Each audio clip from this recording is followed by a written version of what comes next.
Hello everyone, welcome back to my YouTube channel. It breaks my heart to see a good man backed into a corner, but that is exactly where Curtis Ashford finds himself as we look ahead to the first week of August. The dark clouds have been gathering over the Ashford family for a while now, and it seems the storm is finally ready to break. We are looking at a grueling 5-day trial for Curtis, and the tension is thick enough to cut with a knife. When you see a family going through such a terrible ordeal, you cannot help but feel a deep ache in your own chest. Curtis is facing serious consequences, and the entire weight of his future, his freedom, and his family's happiness rests on the outcome of these harrowing days in court. It is a terrifying position for any man, let alone a man who has already been through so much physical and emotional trauma lately. To really understand how we got to this heartbreaking point, we have to look back at the sheer emotional exhaustion Curtis has been suffering. Bless his heart, he has been struggling mightily ever since that dreadful car accident involving him and Jordan Ashford. Trauma does terrible things to a person's mind, and Curtis has somehow convinced himself that Isaiah Gannon was the other driver in that crash.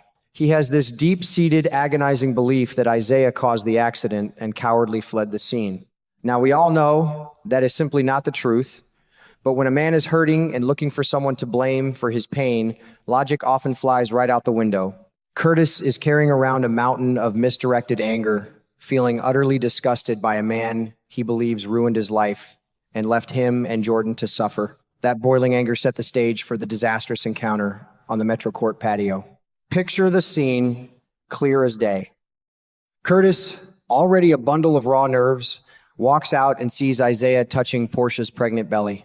For a fiercely protective husband and father, seeing another man overstep those boundaries is like waving a red flag in front of a bull. Curtis was instantly blinded by a protective rage. But it was not just the physical touch that pushed Curtis over the edge. It was the sheer arrogance of Isaiah Gannon. Instead of backing down gracefully, Isaiah chose to poke the bear, making a cruel, unforgivable comment about how he would be a better father than Curtis. That was the spark that ignited the powder keg. It struck at the very core of Curtis's deepest insecurities as a man and a provider. In a moment of pure, blinding fury, Curtis threw a punch. It was a foolish, impulsive mistake, the kind a man regrets the second his knuckles connect. But the damage was done. Isaiah is a top-tier surgeon, a man whose hands are his entire livelihood, performing life-saving operations every single day. That punch injured Isaiah's hand, putting his prestigious medical career in serious jeopardy. It is a terrible situation all around, a classic case of pride and anger leading to absolute ruin. But what makes this situation so incredibly complicated is the web of lies that followed, specifically the heavy secret that Portia Robinson has been carrying in her heart. When the police arrived to sort out the mess, Portia made a choice that has been eating away at her soul ever since. She looked the authorities in the eye and claimed that Isaiah did absolutely nothing to provoke her husband. She completely omitted the cruel taunt about being a better father. Why do women do these things? Sometimes, in the heat of the moment, caught between a rock and a hard place, we panic. Maybe she was trying to protect her own career at the hospital, or maybe she was just so furious with Curtis for his violent outburst that she wanted him to learn a hard lesson. Whatever her reasons at the time, that lie has grown into a heavy, suffocating blanket over her conscience. Now, the trial is here, and Portia is scheduled to take the witness stand. Anyone who has ever had to swear an oath to tell the whole truth knows the terrifying weight of that moment. She is going to sit in that heavy wooden chair, look at the judge, look at her desperate husband, and face the ultimate moral crossroads. All signs point to the possibility that Portia might finally crack under the immense pressure and reveal the truth. If she admits that Isaiah deliberately provoked Curtis with that vile comment about fatherhood, it could change the entire course of the trial. It might just be the exact piece of evidence the defense needs to get Curtis acquitted, proving that he was emotionally pushed to his absolute breaking point.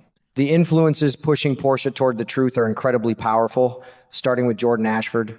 A few weeks ago, Jordan had a very intense emotional confrontation with Portia, urging her to do the right thing and come clean. That conversation was so overwhelming that it actually sent Portia into premature labor. We cannot forget that Jordan was right there when it happened. There's a very real possibility that Jordan will gently but firmly remind Portia of that conversation this week. Jordan has always had a strong moral compass, and despite their complicated history, she knows that keeping this secret is destroying the Ashford family from the inside out. Portia owes Jordan a debt of gratitude for her help during that medical crisis, and that debt might just be the push she needs to finally spill the beans. But the most profound influence on Portia is undoubtedly the arrival of her precious newborn son, baby Desmond Robinson Ashford. There is nothing in this world quite like the pure, innocent smell of a new baby to clarify a mother's priorities. Imagine Portia standing in the doorway of the nursery, watching Curtis tenderly hold little Desmond. Seeing the overwhelming love in her husband's eyes, seeing him bond with his son has to be tearing her apart. How could she possibly sit on a witness stand and let her husband be sent away to prison, knowing it would mean he would miss all those irreplaceable milestones? She cannot let Curtis miss Desmond's first steps, his first words, or his first day of school, not when she holds the key to his freedom. This fear of missed time brings up a painful ghost from the past that Portia simply cannot ignore. We all remember the heartbreaking situation with Trina Robinson. For years, Portia swept the truth about Trina's paternity under the rug, robbing Curtis of the chance to raise his own daughter. That lie caused a deep, agonizing rift in their relationship, a wound that took a tremendous amount of time and tears to heal. Portia knows the bitter taste of that regret better than anyone. The guilt of stealing those years from Curtis still haunts her. Looking at baby Desmond, she has to realize that history is threatening to repeat itself. If she stays silent now, she will once again be the reason Curtis is separated from his child. I truly believe a mother's heart will not allow her to make that same devastating mistake twice. Then we have the wonderful Marshall Ashford returning to town, bringing his steady, patriarchal presence back into the fold. Marshall has a way of looking right through the nonsense and seeing the heart of the matter. He has lived a long life, made his own share of mistakes, and learned the hard way that family is the only thing that truly matters in the end. It is highly likely that Marshall will sit Portia down for a quiet, heartfelt talk. He does not need to yell or demand. His gentle wisdom and deep love for his son will speak volumes. Having Marshall back in Port Charles provides the anchor this family so desperately needs right now, and his guidance might be the final piece of courage Portia needs to step up and tell the truth. When Portia finally takes that stand, the tension will be absolutely unbearable. The lawyers will press her, the judge will watch her every move, and the courtroom will be dead silent. We have to wonder if she will intentionally confess the truth, looking Isaiah right in the eye as she does it, or if she will simply slip up under the intense cross-examination. Sometimes when a person is holding on to a lie for so long, the truth just bursts out of them when they least expect it. Whether it is a deliberate act of betrayal against Isaiah or a frantic slip of the tongue, the revelation of that better father comment will land like a bombshell in that courtroom. It will completely shift the narrative, painting Curtis not as a random aggressor, but as a provoked, fiercely protective family man.